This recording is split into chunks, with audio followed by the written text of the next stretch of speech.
नमस्कार। आप देख रहे हैं स्पेशल कवरेज न्यूज। मैं हूं आपके साथ शिव कुमार। मेरे साथ हैं वरिष्ठ पत्रकार आदरणीय आलोक पाठक सर। स्वागत और अभिनंदन। अखिलेश यादव की रैली है और चुनावी आगाज नोएडा के दादरी कस्बे से होने जा रहा है। यहां मिहिर भोज कॉलेज के अंदर से 132 विधानसभा के साथी इकट्ठे हो रहे हैं। रैली की तैयारी देखकर भारतीय जनता पार्टी के होश उड़े हुए हैं और अखिलेश यादव की रैली कमजोर करने के उद्देश्य से भारतीय जनता पार्टी ने 28 तारीख को एयरपोर्ट का उद्घाटन रख दिया। अखिलेश यादव की रैली की तैयारी लगभग जनवरी से चल रही है। गांव-गांव विधानसभा वाइज जाकर राजकुमार भाटी तैयारी कर रहे थे, लेकिन एकाएक 28 मार्च को 29 की रैली है। 28 मार्च को यह व्यवधान उत्पन्न करने के उद्देश्य से, मेरा अपना आकलन है जो मैं पत्रकारिता में समझ पा रहा हूं, इस प्रोग्राम की शुरुआत की गई ताकि योगी आदित्यनाथ के चुनावी शंखनाद का ऐलान हो जाए। आधा अधूरा एयरपोर्ट है। अभी वहां से ना तो कोई उड़ान उड़ सकती है ना वहां कोई आ सकती है। पहले कॉमर्शियल आएंगी, उसके बाद अन्य उड़ानें उड़ेंगी। इस उड़ान में अब तक उम्मीद है कि 2 महीने के बाद प्रक्रिया शुरू होगी, लेकिन क्या जल्दी थी। उसके साथ साथ जो हुआ कि भारतीय जनता पार्टी के कार्यकर्ताओं ने समाजवादी पार्टी के पोस्टर बैनर फाड़े, तो ये कुंठा निकल के सामने आ रही थी कि रैली से कितना भयभीत है। रैली कुछ घंटे में बस शुरू होने जा रही है, लेकिन उससे पहले आलोक सर से मेरा सवाल है कि इतना रैली का डर क्यों?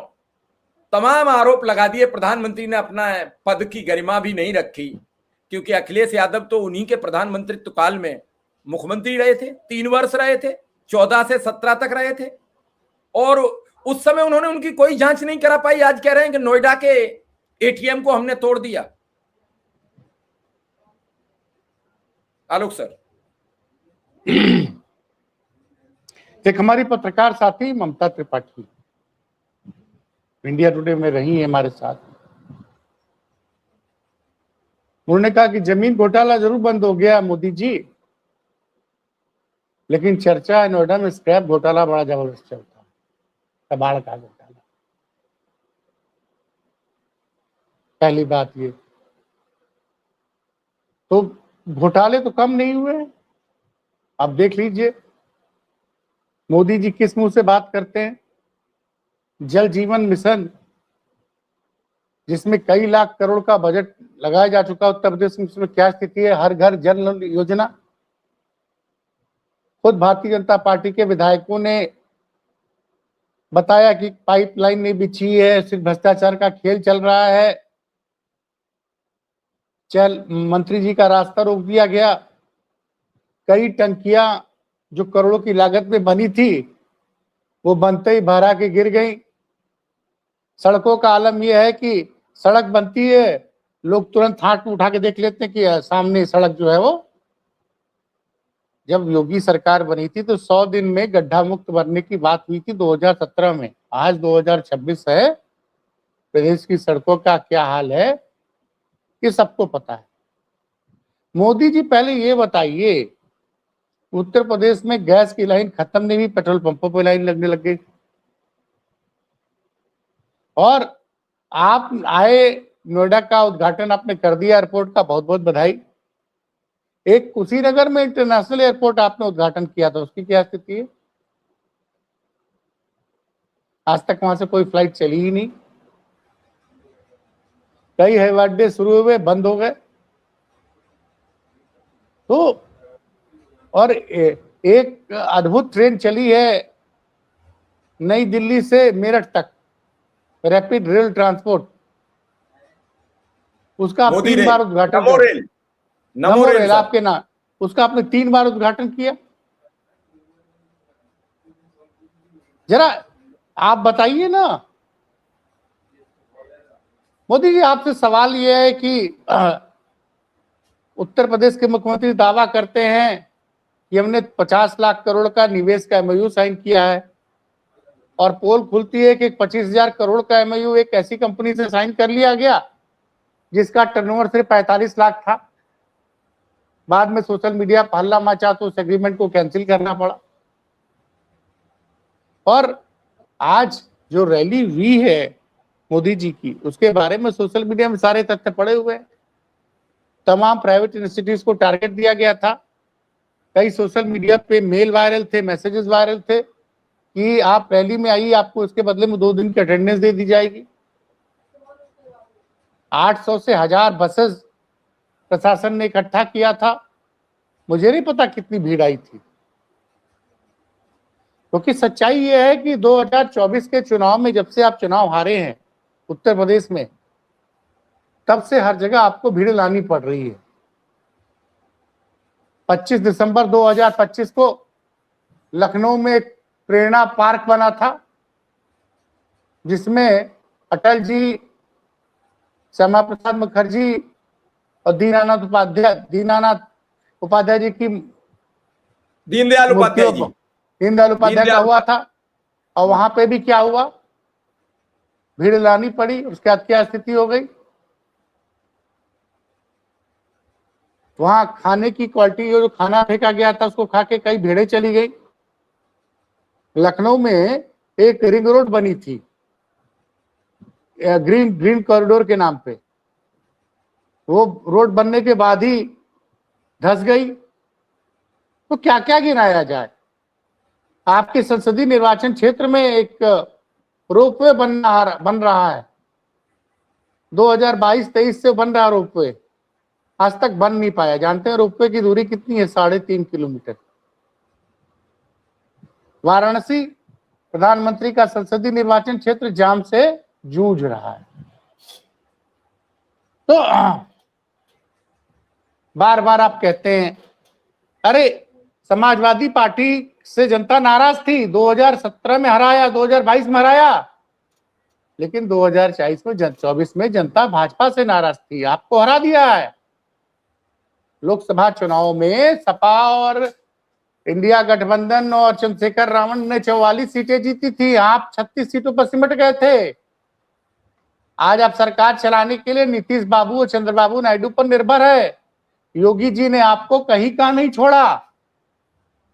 2014 से जो योगी जी आपकी वजह से मुख्यमंत्री हैं, उन्होंने इतना बढ़िया काम किया कि 2024 में आपको बहुमत से नीचे ला दिया। और आज की डेट में सुनने में ये आ रहा है कि आप घर के बाहर आप नायडू और नीतीश को मनाने में लगे हुए हैं। यहाँ आपको डर है। लोग कहते हैं कि योगी जी और केंद्र में बातचीत नहीं हो रही है, दोनों इंजन आपस में लड़ रहे हैं। एक तथाकथित मंत्रिमंडल विस्तार होना है, 2024 जून से उसकी चर्चा हो रही है, आज तक हो ही नहीं पाया, आज तक हो ही नहीं पाया। और अब आते हैं रैली की तैयारियों पे। समाजवादी पार्टी ने आपने बिल्कुल सही कहा, 2 महीने से लगातार क्योंकि समाजवादी पार्टी को पता है कि पश्चिमी उत्तर प्रदेश में उसको जो 2024 में सफलता मिली थी, उसको और मजबूत करना है। वैसे देखा जाए तो 2024 के लोकसभा चुनाव में अगर सीटों को देखा जाए तो कांग्रेस और सपा मिलाकर 227 सीटों पर बढ़त थी इंडिया गठबंधन को, लेकिन वो 2024 है। आज ही मैंने अपने चैनल पे इंटरव्यू किया, गोरखपुर से समाजवादी पार्टी के प्रवक्ता ने कहा था कि देखिए नेपाल में जेनजी ने वहां की सरकार को सत्ता से एकदम बाहर कर दिया, और यूपी में जेनजी ने भी सपा को भाजपा को 2024 में हाफ किया था, 27 में साफ करने जा रही है। तो ये अब जिस तरह से मेरे पास सूचना आ रही है, कल की रैली में नसीमुद्दीन सिद्दीकी, अवधेश प्रसाद, माता प्रसाद पांडे, शिवपाल यादव, राम गोपाल यादव, इकरा हसन, अतुल प्रधान और पूरी टीम ताकत झोंक दी है समाजवादी पार्टी ने। जिस मैं आपको बता रहा हूं सुकुमार जी, मैं उस रैली में था जब मेरठ में समाजवादी पार्टी और आरएलडी की संयुक्त रैली हुई थी। 2021 दिसंबर की बात थी, और बगैर आरएलडी के समाजवादी पार्टी ने 2024 के लोकसभा चुनाव में 2022 के विधानसभा चुनाव से बढ़िया काम किया।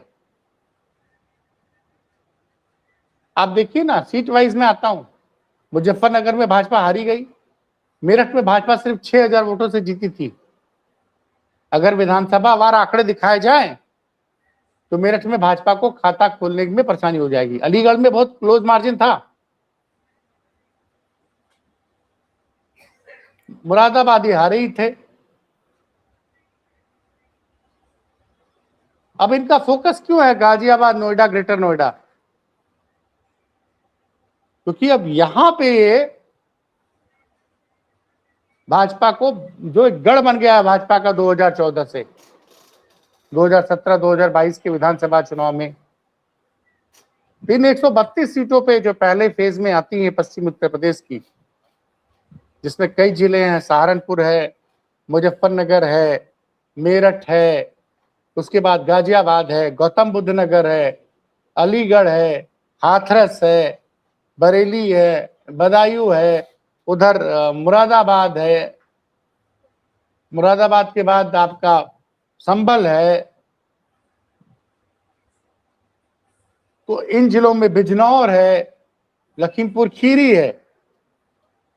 इन जिलों में लगातार राजकुमार भाटी ने गांव गांव चौपाल की है, और जो उत्साह दिख रहा है, मुझे लगता है कि कल आपको रिकॉर्ड भीड़ दिखेगी। वो भीड़ जो बसों से नहीं लाई गई, क्योंकि समाजवादी पार्टी के कार्यकर्ता अपने संसाधनों से आते हैं। याद करिए, इलाहाबाद में प्रयागराज जिसको कहते हैं अब योगी जी, वहां पे राहुल और अखिलेश की एक रैली थी लोकसभा चुनाव के पहले। इतनी भीड़ हो गई, इतनी भीड़ हो गई कि उस राहुल अखिलेश ने भीड़ में कोई हादसा न हो जाए उसने अपनी रैली ही कैंसिल कर दी, और उसके बाद जो परिणाम आए थे तो पूरे पूर्वांचल में भाजपा साफ हो गई। और उस रैली की सर चर्चा भी बहुत हुई थी कि राहुल और अखिलेश ने घबरा कर रैली कैंसिल कर दी। बड़ी चर्चा की थी इन 77 सीटें वालों ने। कल की जो रैली है मेहर भोज कॉलेज में हो रही है, 9 बजे से लोग पहुंचना शुरू हो जाएंगे, 12 साढ़े 12 तक अखिलेश यादव वहां पहुंचेंगे। और जनता योगी सरकार को हिसाब देना है कि 10 साल में आपने क्या किया। मोदी जी योगी आते हैं बार बार, 2012 से 17 की बात करते हैं। अरे आप 2024 में लोकसभा चुनाव जनता ने हराया, उसके बाद आपने क्या किया? लॉ एंड ऑर्डर में आप फेल हो गए। बदायूं में दिन दहाड़े एचपीसीएल के 2 मैनेजर्स को, डीजीएम को, असिस्टेंट मैनेजर को अजय कुमार सिंह ने जितनी बेरहमी से मारा, वो क्या कोई भूला? अधिकारी बेवकूफ बना के 50 लाख की कंपनी का से 25,000 करोड़ का दावा करा देते हैं। तो लगातार हर फ्रंट पे, गोरखपुर में क्या हुआ, भाजपा कार्यकर्ता की बेरहमी से जान ले ली गई। परिवार कह रहा है कि जो मुख्य आरोपी है उसको गिरफ्तार नहीं किया जा रहा है क्योंकि उसको योगी आदित्यनाथ के ओएसडी का संरक्षण प्राप्त है। आप सोचिए, भारतीय जनता पार्टी के एक विधायक अपनी सरकार को घेर रहे हैं। उन्होंने तो यहां तक कह दिया कि एक एसपी है, चारू निगम कहां की एसपी है?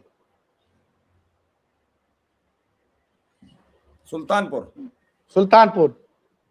उन्होंने कल कुछ टिप्पणी की थी, तो उन्होंने कहा कि अगर आपको नेतागिरी करने का इतना शौक है तो आईपीएस से इस्तीफा दीजिए, आइए राजनीति में उतर आइए।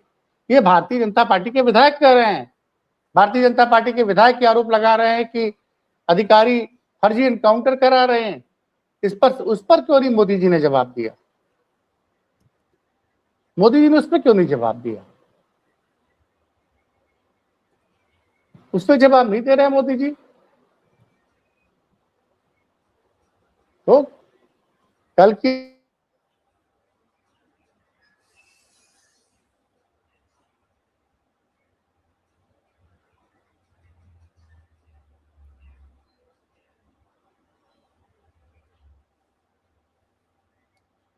बात तो बिल्कुल सही है कि अगर दादरी से ही जो है, सर दोबारा बता दीजिए, नेटवर्क इशू आ गया था, एकदम आपकी वॉइस चली गई थी।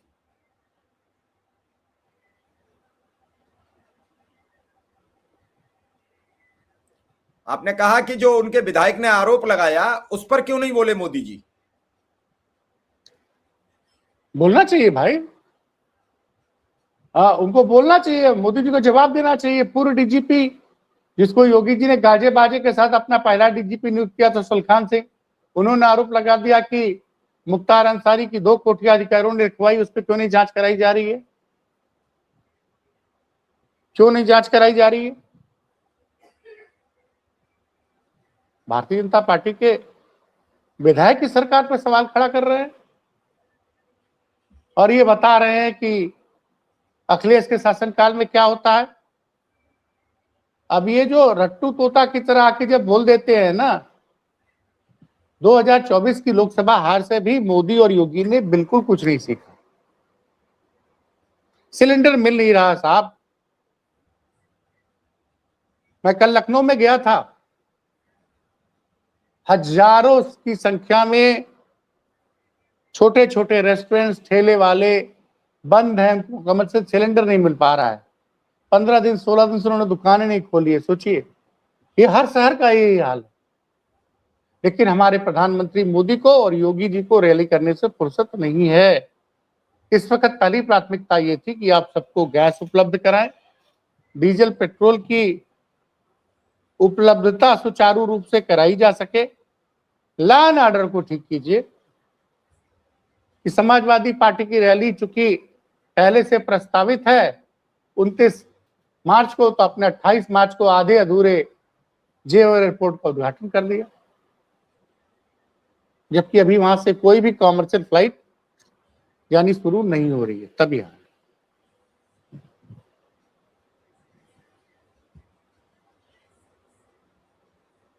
सर आधे अधूरे राम मंदिर का भी उद्घाटन हुआ था, आपको याद होगा। तो उसका नतीजा दिखा आपने क्या हुआ।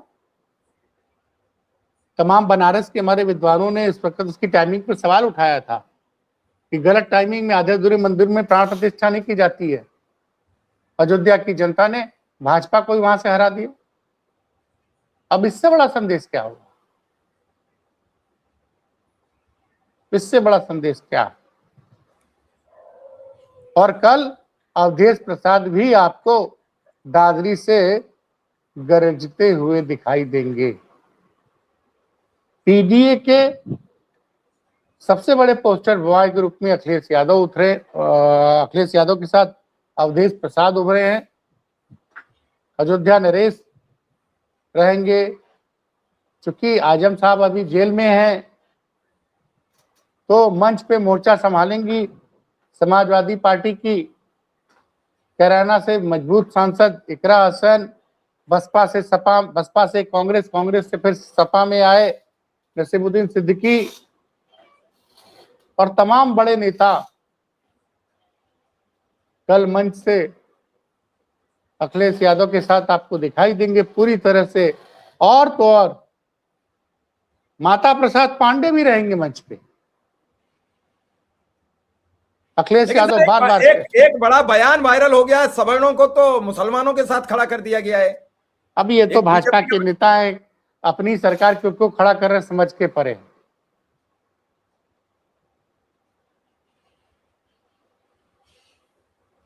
अभी तक तो ब्राह्मणों की चर्चा हो रही थी कि उन्होंने तो सारा सवर्ण खड़ा कर दिया कि वो खलनायक है। ये भी नहीं बताया कि वो वोट नहीं देगा, नाराज है। उन्होंने कहा वो खलनायक हो गए हैं। ये किसकी देन है? किसका शासन चल रहा देश में पिछले 10-12 सालों से? भाई 12 सालों से तो मोदी जी का शासन है देश में, और 9 सालों से उत्तर प्रदेश में योगी जी का शासन है। तो इन 9 सालों में उत्तर प्रदेश में मुसलमान और सवर्ण खलनायक कैसे हो गया? ये किसकी नीतियों का असर है?